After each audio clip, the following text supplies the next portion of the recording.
Good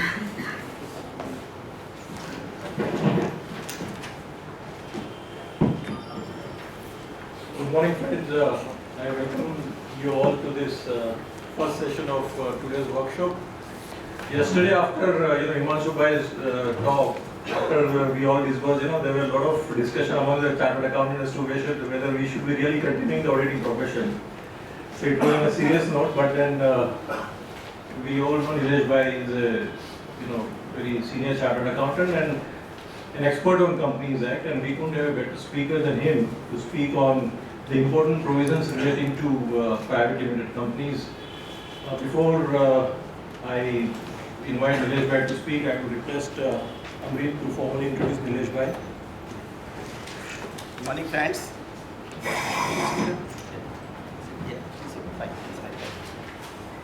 Friends, Nilesh Bhai, it's a tall task really indeed. The biodata runs into 3 pages. I will just quickly go through. He is a senior partner of Kimji Kovarji and Company, registered with the ICI, a firm in existence since 1936, having 78 years of experience. Nilesh Bhai is a member of ICI since 1985.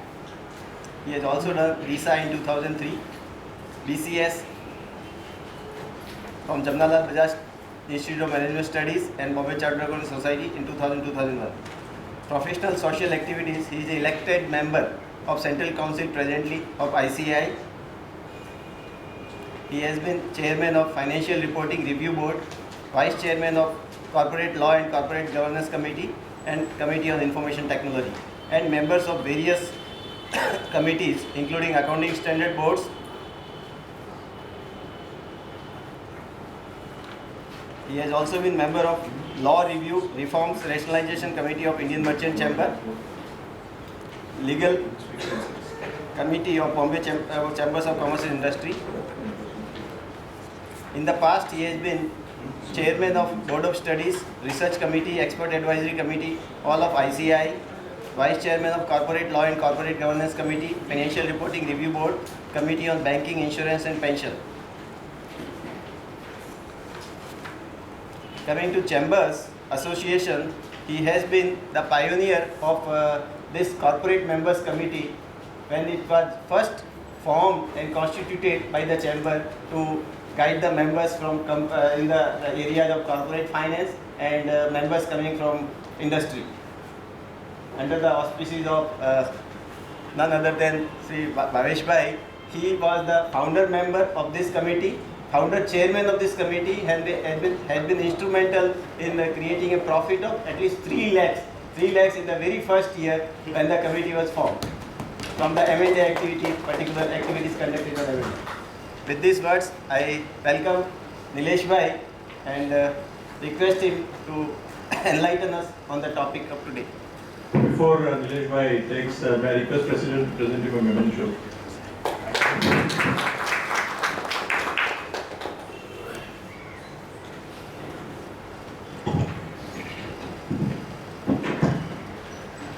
President of the Chamber, Yatin Bhai Desai, Chairman of the Corporate Members Committee, Vipul Bhai, past President of Institute, respected Arvind Bhai Dalal, past President of Chamber, Bhavesh Bhai Vora, committee members of the Corporate Members Committee, Amit, Neha, and number of friends in the audience. If I start naming them, I think the list will be endless.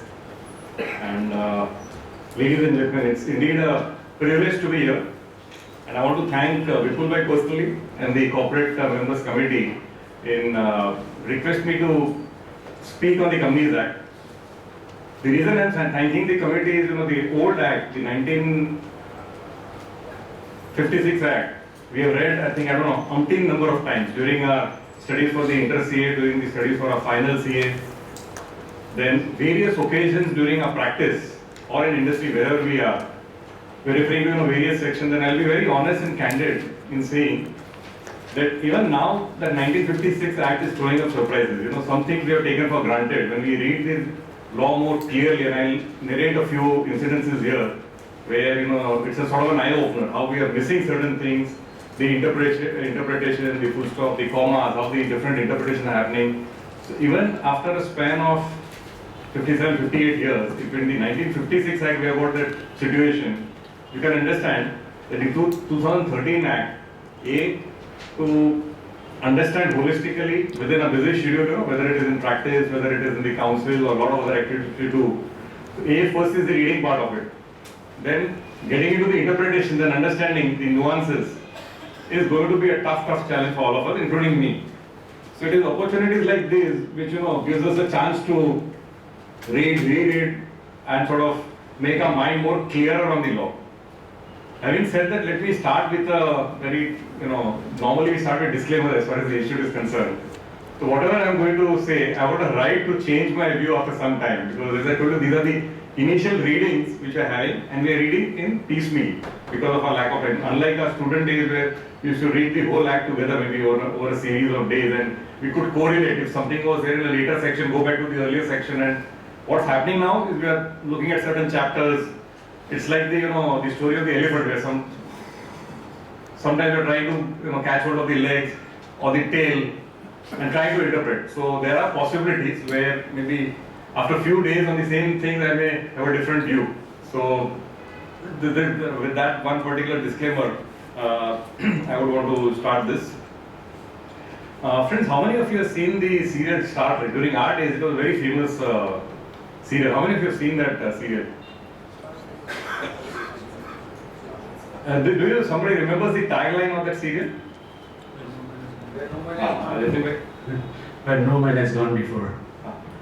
So when I see this Companies Act, I am remembered of that tagline, where no man has dared to go before. And why I am saying this tagline is the current minister, Sachin Pilot, has dared to go where no other minister earlier has dared to go.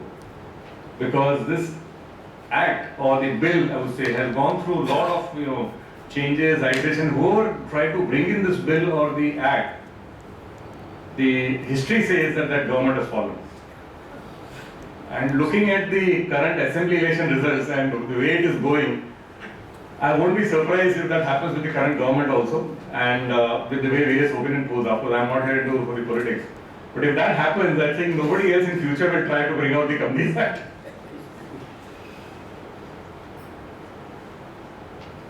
Just to, I think in the over various sessions there might be some repetition on the introduction, maybe some nuances. Yesterday you would have heard Himanshu and Mr. Israni and all. So I would request you to bear with those repetitions, because each perspective might bring in something new. To some extent there might be an overlap, so just bear with it.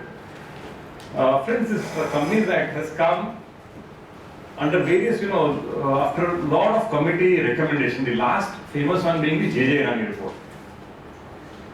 But my feeling or my impression is that the government has not heard much of any of these committees. It has done what it wanted to do, and this act is nothing but a reaction of the various scams, whether it is the Satyam scam, whether the Ketan Parekh scam, whether the Harshad Mehta scam, or the Sarda scam, or the Purti scam. Whenever they come across certain situations, when it has been referred to the Ministry of Corporate Affairs, it has tried to bring in, whatever has gone wrong in those scams, they have tried to bring in the law. And this is how it cannot be, Having said that, I don't know how far it is practical or feasible that just by law we'll be able to avoid scams or frauds. In my view, whatever may be the law, fraudsters are going to be fraudsters. And they're going to defraud. I think the problem in our country is we don't punish the fraudsters, and then we try to make laws which are cumbersome to the genuine, I would say, people who are doing it, who are law-abiding, who are 99.99%, sort of complying with the law, and it's goods which hurts them. The type of, and this particular act, in my view, and the way you are going to see this, is in that direction. In my view, this is the greatest disservice which anybody could do to the growth of the nation. This particular act. I'm in pain, I can tell you, because anybody coming to me today asking whether I have to form a company, I'm saying no. See, most of the world economies, the developed economies have grown with increasing corporatization. Yeah, there are scams, but you have to handle those scams, you have to sort of take action thereon. Today I'm not going to recommend any client coming to me to form a corporate. I say rather form an LLP, go for a partnership firm or an proprietorship, but don't form a company. And after you see the provisions, there is also possibility. Yesterday I think Himanshu must have already put in the fear of God in you as far as doing any audits. I hope, has he done that? So today I'm going to put the fear of God in you as far as formation of private companies are going to concern. So what do we, anyway, that apart. Just to, I think there are some people in the audience, just for the information. How many of you are chartered accountants over here? Oh, substantial. When we talk of the punishment and, and just want to inform where unfortunately Institute is not propagating this particular message. You saw yesterday provisions, how they have come down heavily on the audit side and the accounting side. And we keep on getting complaints from the government and from various regulators saying that your disciplinary process is very slow, you are trying to support your members, etc., etc. I can challenge anyone in the government and the bureau, let them see a disciplinary track record. Maybe one or case here and there, but 99.99% absolutely fair. I've been part of the disciplinary committee. And just the reason I'm saying is, the Satyam scam, what has happened? Ramalinga Raju is right now free, in the sense on bail of course. His decision may take 20-25 years, he'll go to Supreme Court. He might die a natural death before they finally concluded whether he is guilty, not guilty, whatever, to put behind bars. What has happened for the people from the profession who are involved? 6 people, like 2 partners, 2 audit managers and 2 qualified assistants. In a record 3 years, the decision has been taken. You say, what is so great about record in 3 years? Now believe me, this has been concluded in 3 years. When 1.5 years these people were in jail, most of them, and balance 1.5 years, on the weekdays they were appearing before various courts, CBI, etc., etc. So our hearings used to happen on weekends, either Saturday or Sunday. There was specific direction from the court. Despite all these hurdles, in a record 3 years the decisions have been made, and all of them have been held guilty, banned for life from the profession. The maximum penal penalty available under the CA Act has been levied on them, and I'm informed that their appellate, whoever is filed out of these 6, the appeal cases in the appellate authority, those also have been decided. So this is the track record. So this is what is required. Okay, so wrong things will happen, but you have a very effective punishment. That doesn't happen in a normal courts of law in the government, and you come out with the law. This law again, apart from various provisions which are anti-private companies, I would say, or whatever privileges of private companies have been taken away, is going to increase the cost of compliance. I think we have got a few company secretary friends here. With due respect to them, I think they have been overzealous. They were substantially involved as far as I believe the drafting of the law is concerned. And in their overzealousness, in everywhere they have increased the cost of compliance. And which is going to be, like the killing the hen which is laying the golden eggs. If the number of companies are going to go down, the overall cake is going to reduce. I remember the statement of Narayan Murthy, the chairman of Infosys, that it's better to have a small piece of a larger cake rather than a large piece of a smaller cake. So it's going to be like that. And another thing which is happening, as I'm going to tell you, is most of the large industrial groups have started now looking at the various companies which they have, how to merge, how to cut down, because some of the provisions are so obnoxious, and I'll refer to that. Having said that, today's agenda, how I'm structured, the introduction and structure of the Companies Act, impact on private companies, which will be the key focus, funding by holding company, related party transactions, loan to directors, subsidiaries and associates, restriction on intercorporate loans and advances, and concept of one-person company and small company, and private companies versus LLP. This is the brief given to me. After this, time permitting, I might reiterate certain matters on accounts and audit, subject to time available, which may be a repetition for you, but from my perspective, what I feel is obnoxious there, and just some warnings and concerns. This is the history of the current bill.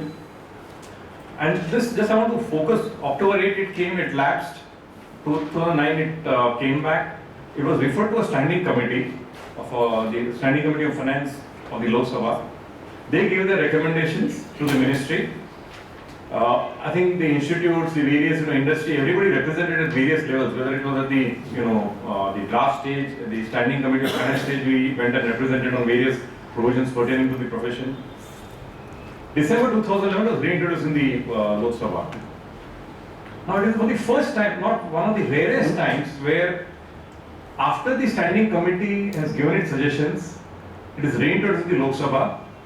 There was a hue and cry in the Lok Sabha when it was reintroduced, because many of the provisions in the revised bill were completely different from what was the original bill, what was discussed in the standing committee. Normally what happens is, once the standing committee has given its recommendation on the original bill, that is the gamut, that is the boundary in which the government has to modify the bill and the law. But in this particular case, what happened is they made substantial number of changes which are over and above the original bill as well as the standing committee recommendations. Now, why I am highlighting this is again to give you the mindset of the government. There is a boundary which has been laid down, they have crossed that boundary. So there was a hue and cry in the parliament, and again it was referred to the standing committee. The standing committee again gave its report, came back, it was cabinet approved it in October 2012. It was passed by Lok Sabha in December 2012. And let me tell you, somewhere there was a complacency, like we were feeling that this, because many months it was not introduced, though it was listed in the Rajya Sabha, it was not introduced in the Rajya Sabha. So there was a feeling that the government itself is rethinking on whether to pass this law. So I think some complacency must have come in the vigor of the representation which all of us were supposed to make, whether it is industry, whether it is profession. But to our bad luck, I would say, this was passed by the Rajya Sabha.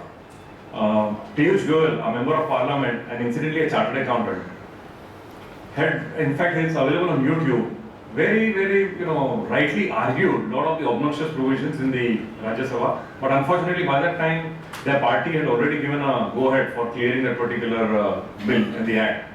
So it had to be passed. And 98 sections have been notified as far as on 12th of September. And one more section has been notified recently, which is on the CSR, effective on 1st April. Of course, there is informally I can share, there is a feeling that through this routine of CSR, the parties want funds. So, okay, some NGO working in some particular constituency and they want to take the brownie points as far as the elections are concerned. So that's why it has been rushed through. Because otherwise there was no need to rush this particular one section, they would have gone along with the other sections.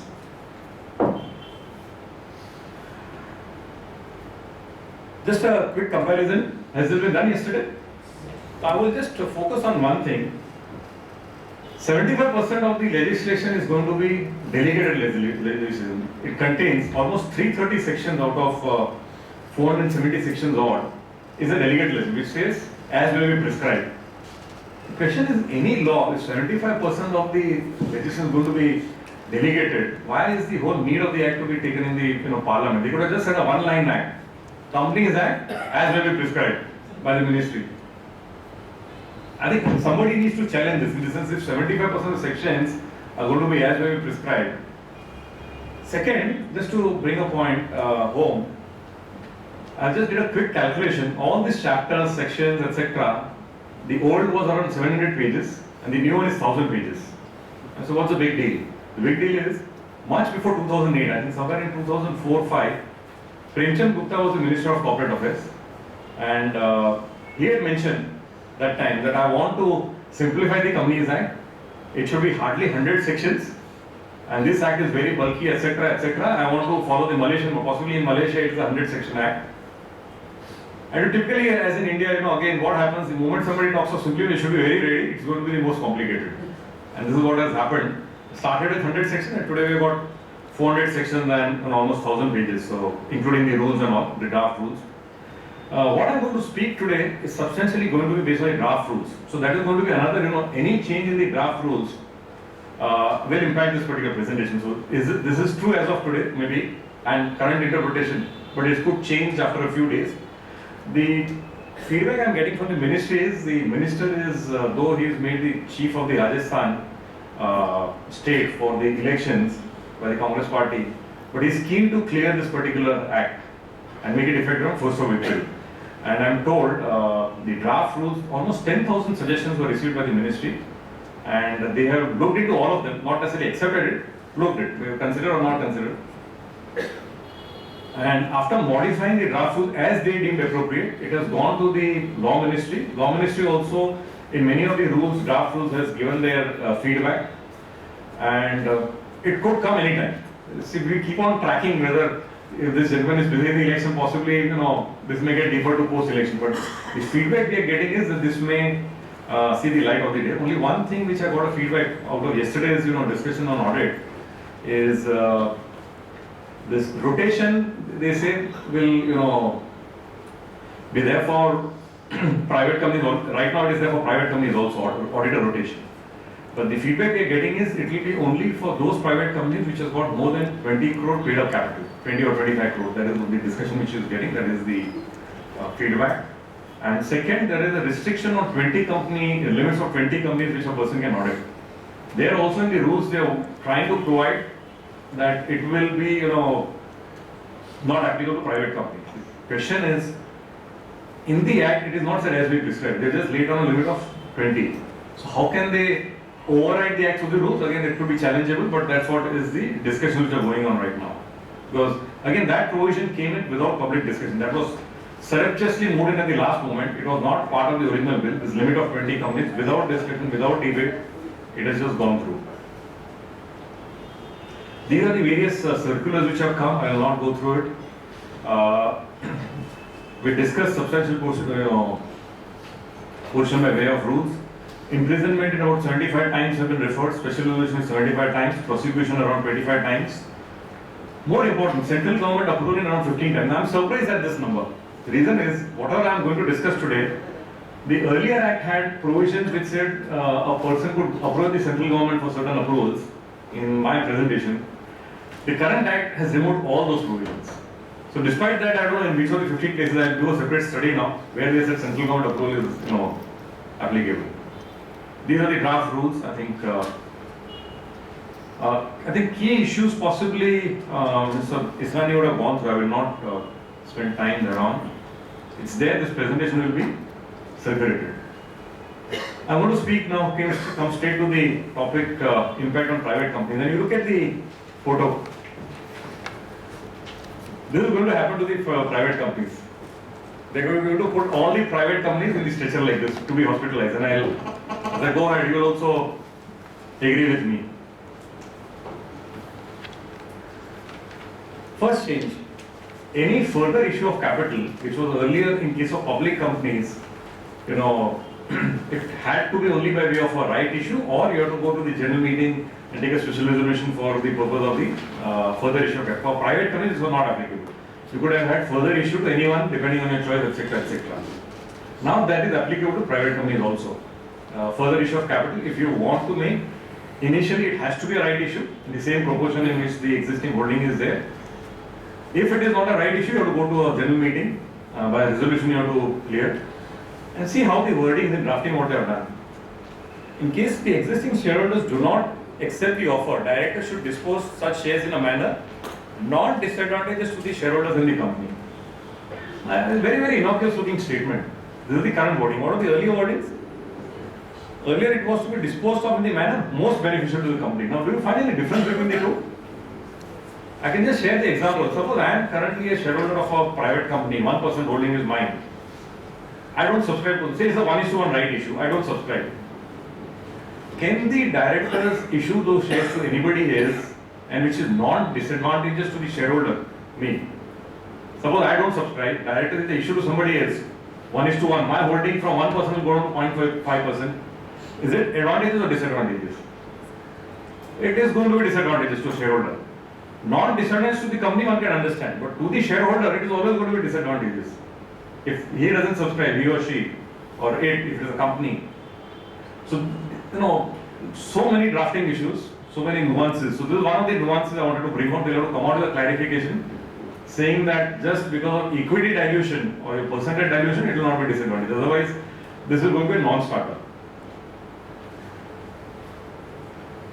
If it is not a right issue, as I suggested, it has to be authorized by special resolution, that is okay. At a price to be determined by registered valuers. Now this I think is going to give us good opportunities in valuation. So whoever is not into valuation can look at valuation as another area, because there will be a lot of work coming around. Even for private companies this will be required. And again, what is the origination of all those things? Nothing but the politicians. Of course, and Unfortunately, some of our brothers, where we have all these capital gains schemes and all, 10 rupee share without any basis in the company being issued 1,000 rupees, 10,000 rupees, we know for what purposes, without any rationale. And I don't want to speak more on the rationale. We all know the rationale. That is, and who are the major, creators of that problems? Are the politicians. Across various companies, wherever any of the investigations we made, they come across this particular, situation where 10 rupee share or 100 rupee share has been issued 1,000, 10,000, and the companies are, I would say, dormant for the company. That's why they plugged it. Okay, this is a welcome this thing. And other conditions as may be prescribed, that's the section says. More importantly, the erstwhile section 81 1A had a provision that if the specialization was not passed, but a simple majority had cleared that particular, many times happens there are various groups, or sometimes one can get 51%, one is not able to get 76%. Then, if one approaches the government, it could have given a, approval for that. If the majority is cleared, 51%, one approaches the government, now this thing has been removed. There is no central government approval. It has to be, Next, restriction on the kinds of capital that can be issued. This was earlier applicable to public companies, now it is applicable to private companies. Where of course, I would wish Arvind to throw light. I have come across few private companies, old ones, where we had different types of equity shares, getting different rights. So part A, part B. And there are old companies. In the recent times, of course, by and large, plain vanilla, we only come out with equity shares, equity shares of which 10 each, etc., etc. But olden times, by different rights for different types of equity shareholders. So now that is not possible under the new act. So it has to be only equity preference, and maximum is the differential voting right that is permitted. So apart from these three, you don't have any other provision. For example, you have got 2-3 groups of shareholders. You want to give different rights. Somebody fixed dividend or in equity. I'm not saying preference. That was possible for private companies earlier. Now it is not possible. The length of notice of general meeting, explanatory statement, quorum, chairman, proxies, etc., which were all applicable to public companies earlier, now applicable to private companies. So the 21 days, chairman of the meetings, proxies, poll. So all those provisions are applicable to public companies, now applicable to private companies. Interested directors not to vote in the board proceedings. Now this applies to private companies. Now I don't know. The type of private company which it is we have, predominantly family owned. It's either husband, wife, brother, sister, brothers and father. So do you have any private companies where interested parties may not be there in the board? In the sense, other than interested party, anybody else will be there? How many of those you can count on your fingers? Predominantly will be only interested parties, the directors. So now they cannot vote in the board. So what is going to be happening? What is the consequence of this? It has to go to a general meeting. Pardon? They are also the shareholders.